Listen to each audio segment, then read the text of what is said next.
channel. And, ayun, welcome to my Bangkok, Thailand haul. So, ayun, for today's video is ipapakita ko sa inyo kung ano yung mga pinamili ko dito sa Bangkok. So, ayun, umpisahan natin. So, ayan, umpisahan natin sa damit, syempre.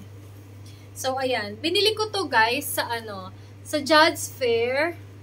Ayan. Ang price niya is 290 baht kapag isa lang ang bibilhin mo. Super nice nito. Ayan, dress siya. Ang ganda ng color nito sa personal. Sa video, hindi kasi siya masyadong kita. Ayan, so may butones siya. Ayan. Ganda. Tapos yung likod niya, kita nyo ba? Tapos yung likod niya, ganyan. And sobrang ganda din ng tela niya, guys. So, super sulit siya sa 290 baht. Tapos ito, ano din siya, long dress. 290 baht din siya, guys. So, backless siya. Ayan. Ganyan siya sa top. Sa taas. Tapos, mahaba. Ayan. Pakita ko nga, tatayo ako. Wait lang. Lalayo ako. So, ayan. Ganyan siya, guys. Kita nyo ba? Diba? Sobrang layo. Ginagawa mo. Ayan. Ganyan siya kahaba. Hanggang dito ko siya. Ayan. So, perfect to guys, pang summer. So, kung magbe-beach kayo, ganyan. Ayan. Tapos yung likod niya, ganito. First time ko gawin to eh. Mag-haul. Ayan. Ganyan yung likod niya. Then, next is, eto, ang ganda nito guys. Ang ganda nito. Wow! Ayan. See? Ganda. Dress din to. Mini dress. Super ganda din ito, guys. Ayan. Tapos, dahil tatlo yung binili ko, diniscount ako ni ate ng 50 baht. Wow! So, yung tatlong to, ang total niya is less 50. Kayo na yung mag-compute. Tapos, damit pa. Ayan. Wait, ato pa ibang damit. Ito naman, binili ko lang dito sa baba. Pratunam. Pratunam ba? Pratunam Mall. Ay, hindi siya mall. Ano siya? Para siyang Changi. Pero ang gaganda din ng mga damit. Ito, binili ko to 350 baht. Ayan, pampatong siya sa sa bikini. Mahaba din siya, guys. Tapos, meron siyang slit. Ayan. Diba? Ang liit kasi ng pwesto ko kaya hindi ko maipakita ng buo eh. Ayan. So, super nice din to, guys. See? Tapos, ang ganda rin ng tela niya. So, next. Ano pa ba yung damit na binili ko? Ito, guys, dress din to. Binili ko to sa Chatuchak Market. Ayan. Long dress din siya, guys. Ang ganda din nito. Color black. Mahaba din siya. Tayo ako. Wait, tayo ako. Ito, mas mahaba siya dun sa isa. Or, hindi kasi mahaba niya lang pala. Ayan o. Hanggang, yan. Dito ko siya, guys. Yan. Perfect din to pang summer. Yan. Ganda. Tapos, ito. Wala lang to. Baby bra. 100 baht. Kasi kailangan ko to, guys, pag nag-work ako. Ayan. Baby bra. Next. Syempre, hindi tayo pwedeng hindi bumili sa Gentlewoman. Wow! Ayan. Bumili ako ng pants, guys. Pero ang size ng pants nila is small and extra small lang, guys. Super liit ng mga size ng mga pants nila. Nagtatanong ako ng medium size kasi ito sobrang saktong-sakto lang sa akin dahil tumaba nga ako.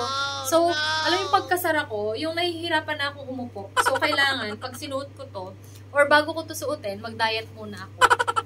Ayan. Pero sobrang ganda nito, guys. Ayan, o. Tapos, sa likod, meron siyang nakalagay na Gentlewoman. Wow! Ayan. Next is, bumili din ako sa Gentlewoman ng, syempre, dress na naman. Ayan. Long dress din siya, guys. Long dress. Wow! Tapos, yung likod niya is backless din. Pero hindi naman siya sobrang baba. Kita nyo ba yung design? Ang ganda ng color nito, guys, sa personal. Kung makikita nyo lang talaga. Ayun, o. O, diba? Dapat palalapit kung ganyan. Ang ganda, guys. Tsaka, sobrang ganda ng tela talaga niya. Worth it talaga yung price niya.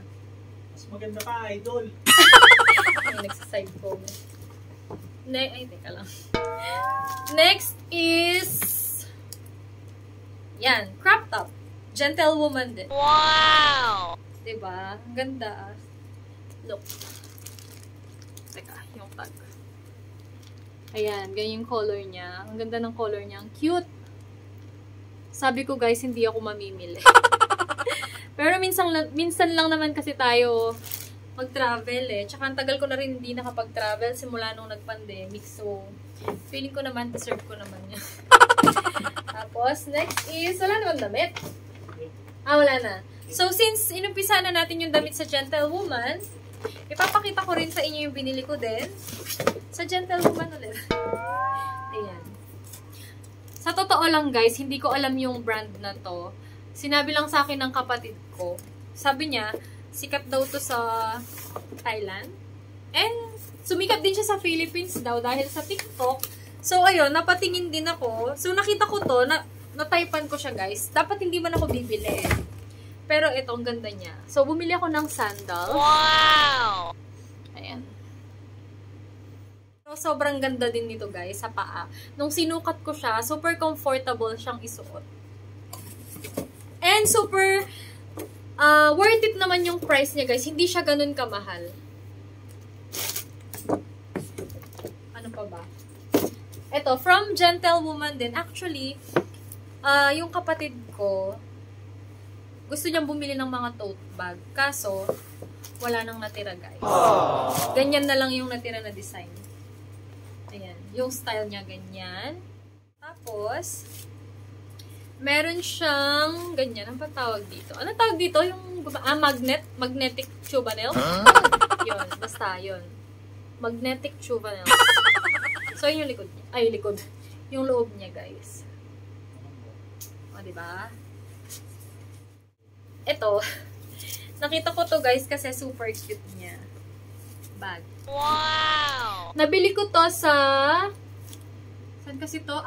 Central World. Ay, hindi! Saan kasi? Platinum. Oh, binili ko to, guys, sa may Platinum Mall. Ayan. Ang ganda niya, guys. Ang cute ng ano niya, design.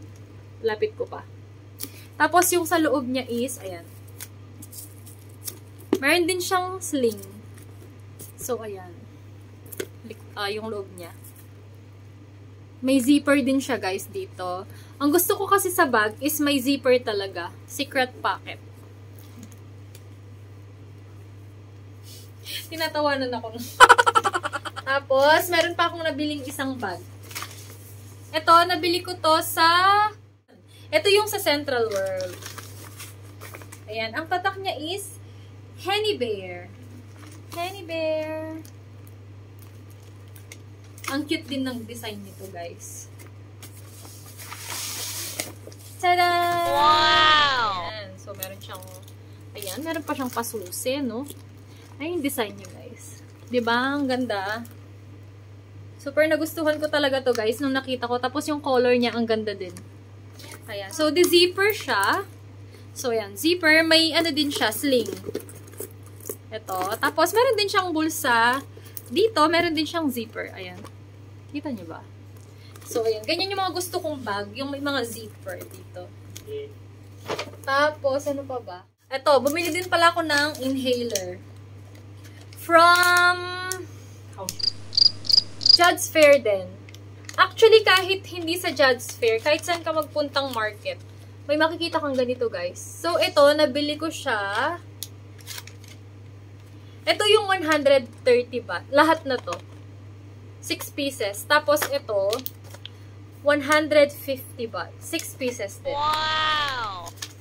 And then, next is, ito, binili ko to sa Platinum Mall. Dun sa mga bilihan ng mga souvenirs. Ayan. Super sarap nito guys. Para sa akin ha. Ito, sweet and spicy flavor. Tapos, ito yung original flavor niya. So, bumili ako dalawa. Tag-isang flavor. Tapos, binili ko pala to sa Platinum. Nasabi ko na ba kanina? Platinum Mall. Pero meron din sa Chatuchak Market. Pero kasi yung Chatuchak Market is every weekends lang daw. Ayan. Tapos, binili ko to sa Platinum Mall din. 100 baht. 4 pieces na siya. 4 pieces. Ayan. Tapos, ano pa ba hindi ko na ano? Ito. Ito naman guys, hindi ko alam na meron pala dito nito. Kasi, ang alam ko, sa Japan lang siya meron. Pero, alam ko meron na din sa atin nito eh. Manila, no? Manila. Pero hindi ko lang alam kung saan sa Manila. So, ayan. Hinabol ko. Nakita ko kasi yung foreigner, nagdadala siya ng Royce. Tapos, hinabol ko talaga siya, guys. Tinanong ko kung saan niya nabili ito. So, nabili namin ito sa Platinum Mall din. So, ayan. Bumili ako ng, since kasi malulusaw siya. Ha? Ano?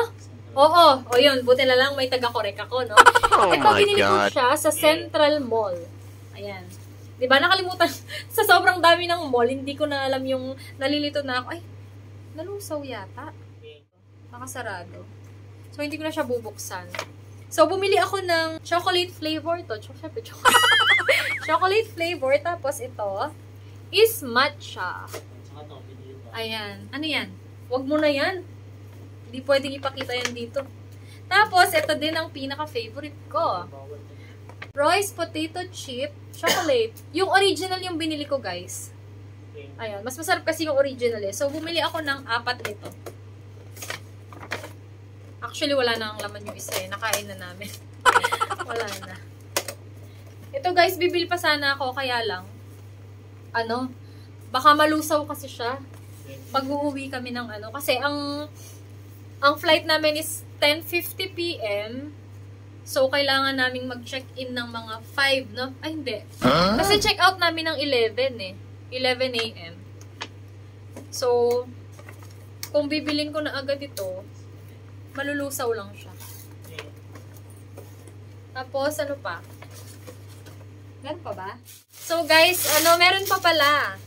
Ito, binili ko to sa Platinum Mall. 250 baht siya. Ayan. Actually, ayaw nilang ipasukat sa akin kasi, ewan ko bakit. Siguro, ayaw lang talaga nila. So, ayan, ang ginawa ko, meron kasi silang medida. So, sinukatan na lang nila ako.